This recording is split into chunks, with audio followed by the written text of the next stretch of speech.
السلام عليكم ورحمة الله. في واحد الخبر جديد واللي كيخص الصحراء المغربية وتحديدا اخبار التبندير اللي كنديروا لمرتزقة الدويلة العدو. في هذه المرة مرتزقة البوليزاريو ومن بعد ما جاتهم الأوامر من عند جنرالات الدويلة العدو بغاو أنهم يديروا واحد الهجوم كبير ومن عدة مناطق مختلفة في شبه قطاع المحبس زائد في شبه قطاع تويزكي في الصحراء المغربية.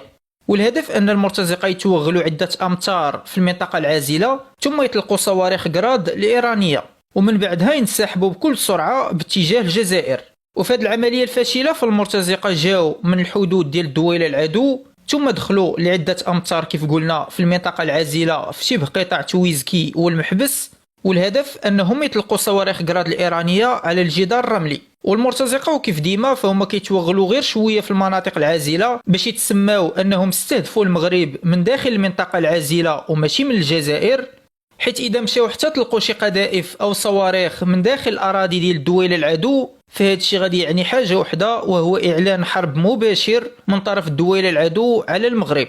وبالتالي في هذه الحالة فقواتنا المسلحة الملكية كيكون عندها كامل الحق في أنها ترد وبشكل مباشر على مصادر النيران وهي داخل الجزائر. داكشي علاش المرتزقة ما عمرهم ما حاولوا أنهم يستهدفوا المغرب من داخل أراضي الدويلة العدو أو من داخل الأراضي الموريتانية، حيث عارفين أن المغرب غادي يرد على مصادر النيران وغادي يقصفهم تما، وبالتالي غادي يجبدوا الصداع الدويلة العدو وهو الصداع اللي ممكن يمشي حتى الحرب شاملة مع المغرب. وهذه العملية الفاشلة فهي اللي علنوها المرتزقة في المواقع ديالهم في هاد اليومين اللي دازوا، وقالوا باللي كانوا فيها أقصاف مستمرة ومركزة وباللي الجيش المغربي عاش الجحيم وديك الهضرة الخاوية ديال ديما. أما الواقع والحقيقة فالمرتزقة جاو متسللين من الحدود ديال الدويلة العدو ثم دخلوا لعدة أمتار قليلة في المنطقة العازلة، ومع أول طلقة داروا عبر صواريخ جراد فمباشرة غادي تنزل عليهم قذائف من المدفعية الملكية واللي كتكون ديما منشورة على طول الجدار الرملي. وبالتالي في المدفعية الملكية تكلفات بهم وبندراتهم وقصفاتهم وهما على بعد أمتار قليلة من الحدود المغربية الجزائرية. المرتزقة داروا هذه المحاولات في الليلة ديال نهار الخميس ثم حاولوا مجددا في الليلة ديال الجمعة وعاودوها حتى في الفجر ديال نهار السبت، وكانوا في كل مرة كيدخلوا من عدة مناطق مختلفة في المنطقة العازلة أي في شبه قطاع تويزكي والمحبس، ثم كيحاولوا أنهم يطلقوا بضعة صواريخ غير موجهة من صواريخ جراد على المواقع المتقدمة ديال قواتنا المسلحة الملكية في الجدار الرملي. لكن في كل مرة كتستقبلهم قذائف المدفعية الملكية واللي كتستجب بكل سرعة للتوغل المعادي اللي داروه المرتزقة في هذه المناطق.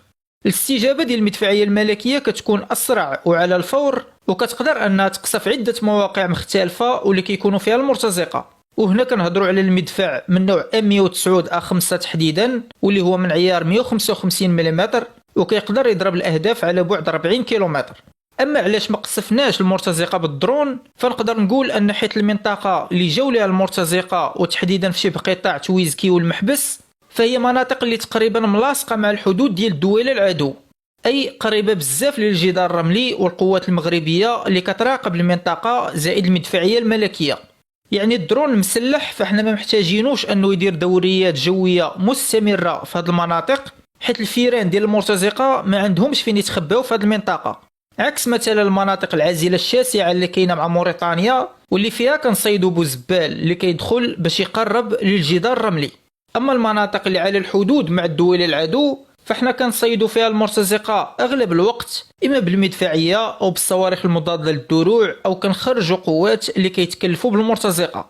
أما في حالة ما كان شي درون مسلح قريب من المنطقة فبطبيعة الحال حتى هو كيدير يديه وكياخد حقه من التبندير. الخلاصة أن هذه العملية الفاشلة اللي داروا المرتزقة فهي عملية اللي واضح أنهم استعدوا لها الوقت طويل، وكنظن أنها جات كرد فعل من بعد الخبر ديال الاعتراف الفرنسي بمغربية الصحراء واللي قلب قصر المرادية وخلاهم كيف الحماق. وهي فين خرجوا البيان واللي كان فيه تنديد واستنكار من هذا الاعتراف القادم اللي غادي تديروا فرنسا بخصوص مغربية الصحراء، ثم من بعدها ناض قصر المرادية وكيف الدراري الصغار مسحوه وحيدوه من المواقع الرسمية.